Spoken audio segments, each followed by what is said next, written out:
semuanya, perkenalkan saya Juwita Purnama Putri, mahasiswa jurusan Ekonomi Pembangunan, Fakultas Ekonomi, Universitas Sriwijaya. Pada kesempatan ini, saya akan membahas tentang perbandingan antara pandangan Keynesian dan monetaris melalui studi kasus kebijakan ekonomi di Indonesia pada tahun 2025.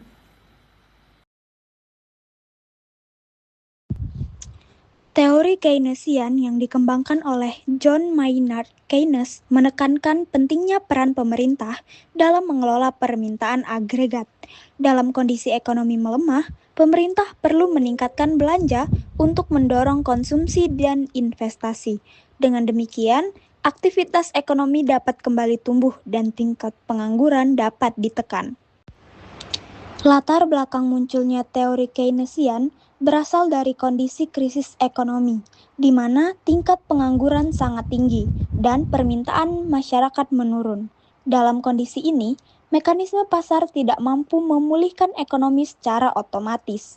Oleh karena itu, diperlukan intervensi pemerintah untuk mendorong kembali aktivitas ekonomi. Pada studi kasus Keynesian, saya menemukan studi kasus yang dimana pemerintah Indonesia menerapkan kebijakan fiskal ekspansif APBN di tahun 2025 dengan menerapkan program makan bergizi gratis, program beasiswa dan fasilitas pendidikan, serta peningkatan infrastruktur untuk meningkatkan daya beli dan konsumsi langsung masyarakat. Dalam konteks studi kasus tersebut, kebijakan fiskal ekspansif tercermin dalam peningkatan belanja negara melalui APBN, yang dimana pemerintah mengalokasikan anggaran untuk infrastruktur, bantuan sosial, dan subsidi. Kebijakan ini bertujuan untuk meningkatkan daya beli masyarakat serta mendorong pertumbuhan ekonomi. Dari perspektif Keynesian, langkah ini sangat tepat karena mampu meningkatkan permintaan agregat. Pada mekanisme kebijakan monetaris, Milton Friedman berpendapat bahwa inflasi terjadi karena uang beredar terlalu banyak.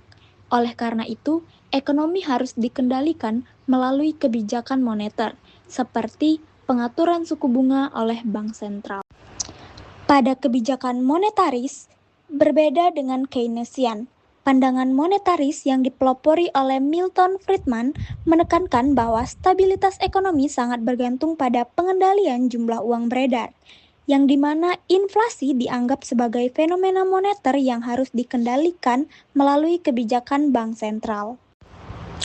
Pada studi kasus monetaris, saya menemukan bahwa pada tahun 2025, Bank Indonesia menerapkan kebijakan moneter dengan menaikkan suku bunga untuk menjaga stabilitas nilai rupiah dan mengendalikan inflasi. Kenaikan suku bunga akan mengurangi jumlah kredit dan konsumsi, sehingga tekanan inflasi dapat ditekan. Pendekatan ini mencerminkan prinsip monetaris yang fokus pada stabilitas harga. Perbandingan antara pendekatan Keynesian dengan pendekatan monetaris. Pada pendekatan Keynesian, ia lebih fokus pada kebijakan fiskal, yang dimana peran utama ialah pemerintah dengan menggunakan instrumen kebijakan fiskal seperti belanja pemerintah dan pajak, dengan tujuan untuk mendorong permintaan agregat, menciptakan lapangan kerja, dan pertumbuhan ekonomi yang berkelanjutan.